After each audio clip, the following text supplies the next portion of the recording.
Halo teman-teman semua, selamat datang di channel Kimiaverse.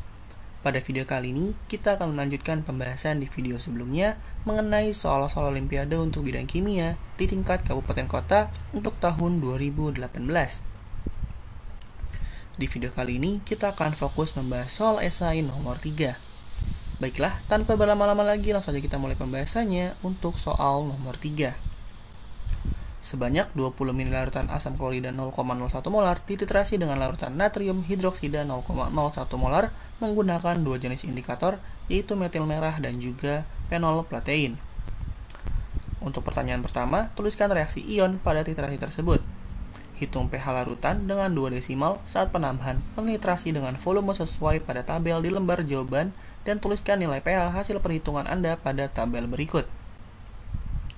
Gambarkan kurva pH larutan terhadap volume penitrasi pada kertas grafik pada lembar jawaban. Dari grafik tersebut, tentukan berapa mili volume penitrasi saat indikator metil merah berubah warna dari merah menjadi tepat kuning. Kemudian, jika digunakan indikator PP, berapakah volume penitrasi saat indikator berubah warna dari tidak berwarna menjadi merah? Dari data tersebut, indikator manakah yang paling akurat untuk titrasi asam basa tersebut? Lalu yang terakhir, jika yang dititrasi adalah 20 ml larutan asam lemah Ha 0,01 molar dengan nilai pKa 4,7 dengan natrium hidroksida 0,01 molar, indikator manakah yang paling akurat? Buktikan dengan perhitungan. Soal ini membahas tentang titrasi yang dibahas pada bab asam basa. Jika ada yang mau coba menjawab soal ini, silahkan di-pause lebih dahulu videonya, lalu lanjutkan lagi setelah selesai menjawab. Jika sudah, mari kita bahas bersama-sama.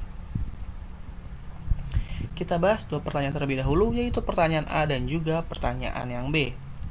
Untuk pertanyaan A yaitu, bagaimana reaksi ion yang terjadi pada reaksi?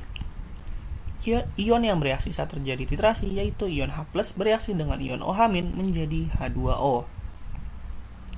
Kemudian kita ke pertanyaan B, yaitu berapakah pH tiap penambahan NaOH?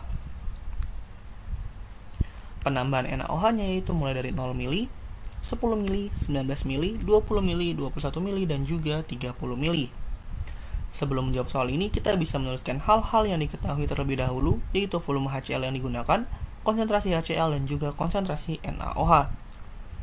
Pada keadaan awal, yaitu saat belum ada NaOH yang ditambahkan, hanya ada HCl 0,01 molar saja. Sehingga kita bisa langsung menentukan pH-nya dengan nilai konsentrasi H+ asam kuat, yaitu konsentrasi dikali valensi asam, di mana valensi HCl sebesar 1, sehingga nilai konsentrasi H+-nya yaitu 0,01 molar. Dengan demikian, pH pada keadaan awalnya yaitu min log 0,01 atau 10 pangkat min 2, sehingga didapatkan nilai pH sebesar 2. Kemudian, saat ditambahkan 10 mili NaOH, terdapat 0,2 milimol HCl dari perhitungan 0,01 molar dikali dengan 20 mili. Lalu terdapat 0,1 milimol NaOH dari perhitungan 0,01 molar dikali dengan 10 mili. Selanjutnya kita masukkan ke persamaan reaksinya. Karena mol NaOH lebih sedikit, maka NaOH berperan sebagai reaksi pembatas, dan pada akhir reaksi terdapat sisa 0,1 milimol HCl. Sisa 0,1 milimol HCl ini kita ubah ke konsentrasi HCl dengan cara membaginya dengan volume total, yaitu 30 mili, di mana 20 mili dari HCl dan 10 milinya dari NaOH. Dengan demikian, didapatkan konsentrasi HCl di akhir reaksi yaitu 3,33 dikali 10 pangkat min 3. Lalu kita ubah menjadi konsentrasi H+, di mana nilai konsentrasi H+-nya sama dengan nilai konsentrasi HCl, yaitu 3,33 kali 10 pangkat min 3. Terakhir, nilai konsentrasi H+-nya kita ubah menjadi pH, dan didapatkan pH setelah penambahan 10 mili NaOH yaitu sebesar 2,48. Kemudian kita ke penambahan NaOH lainnya, yaitu saat ditambahkan 19 mili NaOH. Seperti sebelumnya, mol HCl tidak berubah, yaitu sebanyak 0,2 milimol. Sedangkan mol NaOH-nya menjadi 0,19 milimol. Setelah dimasukkan ke persamaan reaksi, akan ada sisa 0,01 milimol dari HCl. Sehingga pH-nya dipengaruhi oleh 0,01 milimol sisa HCl ini, di mana 0,01 milimol HCl diubah menjadi konsentrasi dengan cara dibagi dengan volume total yaitu 39 mili, dan didapatkan konsentrasi HCl yaitu 2,56 dikali 10 pangkat min 4. Kemudian kita ubah konsentrasi HCl ke konsentrasi H+, yaitu 2,56 dikali 10 pangkat min 4. Kemudian nilai konsentrasi H+-nya kita ubah ke nilai pH dan didapatkan pH setelah penambahan 19 mili NaOH adalah 3,59. Selanjutnya pH setelah penambahan 20 mili NaOH. Saat penambahan 20 mili NaOH, mol HCl masih sama, yaitu sebesar 0,2 milimol. Sedangkan NaOH jumlah molnya menjadi sama, yaitu sebesar 0,2 milimol. Dengan demikian, tidak ada HCl dan NaOH yang tersisa di akhir reaksi, serta hanya menyisakan NaCl dan juga H2O. Karena NaCl merupakan garam netral, maka pH setelah penambahan 20 mili NaOH yaitu sebesar 7. Kemudian kita ke pH larutan setelah penambahan 21 mili NaOH. Jumlah mol HCl masih sama, yaitu 0,2 milimol. Sedangkan jumlah mol NaOH yaitu menjadi 0,21 milimol. Setelah dimasukkan ke persamaan reaksi, jumlah mol HCl kini lebih sedikit dibandingkan NaOH, sehingga HCl menjadi reaksi pembatas dan menyisakan 0,01 milimol NaOH pada akhir reaksi. 0,01 milimol NaOH ini kita ubah ke konsentrasi dengan cara membaginya dengan volume total, yaitu 41 mili. Dengan demikian, konsentrasinya menjadi 2,43 dikali 10 pangkat min 4. Nilai konsentrasi NaOH akan sama dengan nilai konsentrasi OH-nya, karena NaOH hanya memiliki satu valensi OH-, sehingga nilai konsentrasi OH-nya yaitu 2,43 dikali 10 pangkat min 4. Kemudian kita konversikan nilai konsentrasi OH- menjadi nilai pOH, yaitu min log 2,43 dikali 10 pangkat min 4 dan didapatkan hasil 3,61. Dengan demikian, nilai pH setelah penambahan 21 mili NaOH yaitu 10,39 dari hasil pengurangan 14 dikurang pOH atau dikurang sebesar 3,61. Kemudian kita ke penambahan yang terakhir, yaitu penambahan 30 mili NaOH. Mol HCl masih sama, yaitu 0,2 milimol, sedangkan jumlah mol NaOH menjadi 0,3 milimol. Setelah dimasukkan ke persamaan reaksi, didapatkan sisa 0,1 milimol NaOH pada akhir reaksi. 0,1 milimol ini sama seperti sebelumnya, kita ubah menjadi konsentrasi NaOH dengan cara membaginya dengan volume total, yaitu 50 mili, dan didapatkan konsentrasi NaOH yaitu 2 dikali 10 pangkat min 3. Kemudian kita ubah nilai konsentrasi NaOH ke konsentrasi OH-, yaitu sama menjadi 2 kali 10 pangkat min 3.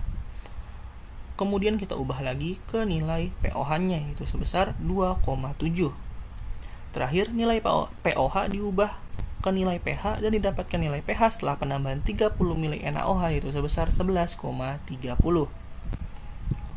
Kemudian kita bisa menuliskan tabel penambahan NaOH dan perubahan pH-nya seperti yang tertera pada gambar, di mana semakin banyak penambahan NaOH maka pH-nya akan semakin meningkat. Dengan demikian kita telah menyelesaikan pertanyaan yang B. Kemudian kita ke pertanyaan selanjutnya, yaitu pertanyaan C seputar kurva pH larutan terhadap volume penetrasi. Untuk menentukan kurva titrasi, kita bisa menentukan nilai dari volume dan pH pada tabel, di mana penambahan NaOH kita jadikan sebagai sumbu X, sedangkan perubahan pH kita jadikan sebagai sumbu Y, dan menghasilkan grafik atau kurva titrasi seperti gambar berikut. Kemudian kita ke pertanyaan D dan juga pertanyaan yang E. Untuk pertanyaan D, berapakah volume penetrasi saat indikator metil merah berubah warna dari merah menjadi tepat kuning? Indikator metil merah memiliki perubahan warna saat rentang pH-nya berada di antara 4 sampai dengan 6, di mana saat volume NaOH di angka 19 mili, pH larutan masih menunjukkan di angka 3,59, sehingga pada saat volume NaOH sebesar 19 mili, warna larutan masih berwarna merah.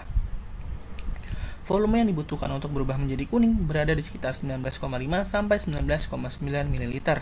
Hal ini dikarenakan untuk berubah menjadi kuning, pH yang dibutuhkan adalah 6, dan dalam tabel nilai pH 6 berada di antara volume NaOH 19 sampai dengan 20 mili.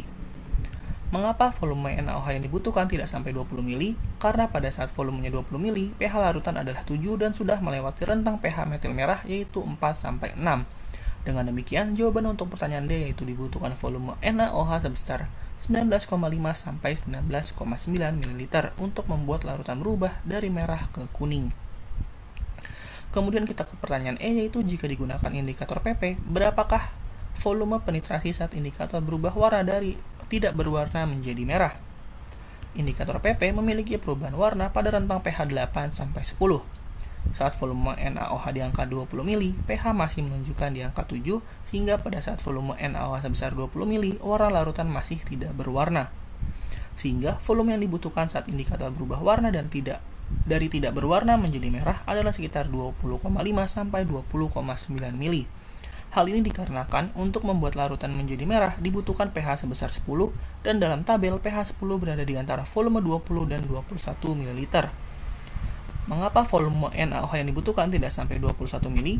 Karena pada saat volumenya 21 mili, pH larutan sudah di angka 10,39 dan sudah melewati rentang pH indikator PP. Dengan demikian, jawaban untuk pertanyaan E yaitu dibutuhkan volume NaOH sekitar 20,5 sampai 20,9 ml untuk membuat larutan berubah dari tidak berwarna menjadi warna merah.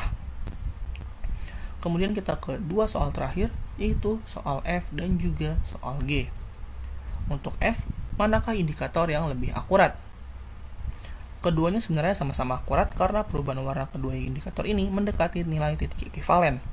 Akan tetapi sebagai tambahan informasi, indikator PP lebih banyak digunakan dibandingkan indikator metil merah dalam titrasi asam kuat dengan basa kuat. Hal ini dikarenakan titik ekivalen antara NaOH dan HCl berada di sekitar pH 7. Sehingga saat ada sangat sedikit kelebihan NaOH, warna larutan akan berubah menjadi ungu seulas atau menuju merah. Warna ungu seulas ini menandakan bahwa pH titik ekivalen sudah tercapai. Sedangkan saat menggunakan indikator metil merah, warnanya sedikit sulit diamati dibandingkan menggunakan indikator PP. Dengan demikian, jika ditanya manakah indikator yang lebih akurat, keduanya sama-sama akurat. Akan tetapi dalam praktiknya, indikator PP lebih banyak digunakan karena kemudahan diamati perubahan warnanya. Lalu kita ke pertanyaan terakhir, yaitu jika yang dititrasi adalah 20 ml larutan asam lemah Ha 0,01 molar dengan pKa sebesar 4,7, menggunakan natrium hidroksida 0,01 molar, indikator manakah yang paling akurat? Untuk menentukan indikator akurat, kita perlu menentukan pH titik ekivalennya terlebih dahulu. Saat penambahan 20 ml NaOH, Ha asam lemah memiliki jumlah mol sekitar 0,2 mmol. Begitupun dengan jumlah mol NaOH. Lalu setelah dimasukkan ke persamaan reaksi, baik Ha maupun NaOH habis bereaksi dan menyisakan garam NaA. Garam yang tersisa adalah garam NaA, maka garam ini akan terhidrolisis karena terbuat dari asam lemah dengan basa kuat. Dan juga karena berasal dari basa kuat dan asam lemah, garam ini akan bersifat basa. Dengan demikian, kita bisa mencari konsentrasi garam NaA terlebih dahulu. Dengan membagi mol garam NaA dengan volume totalnya yaitu 40 ml, didapatkan konsentrasinya yaitu 5 kali 10 pangkat min 3.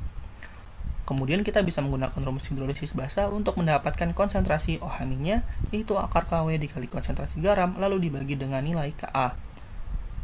Nilai KW merupakan nilai konsentrasi air, yaitu 10 pangkat min 14, atau jika diubah menjadi pKw, nilainya menjadi 14.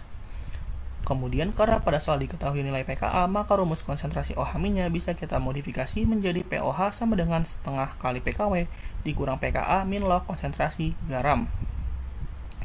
Setelah dimasukkan angka-angkanya dan dilakukan perhitungan menggunakan kalkulator, didapatkan nilai POH-nya sebesar 5,8. Lalu nilai POH ini kita ubah menjadi nilai pH dan didapatkan pH-nya adalah 8,2. Nilai pH ini merupakan nilai pH saat terjadi titik ekivalen karena asam basa yang digunakan tepat habis bereaksi. Angka 8,2 masuk ke dalam rentang indikator PP, sehingga indikator PP lebih cocok digunakan untuk titrasi ini. Dengan demikian, kita telah berhasil menyelesaikan semua pertanyaan pada soal nomor 3. Mungkin sekian untuk video kali ini, semoga bermanfaat dan apabila ada hal yang ingin didiskusikan, bisa kita diskusikan bersama di kolom komentar. Jangan lupa juga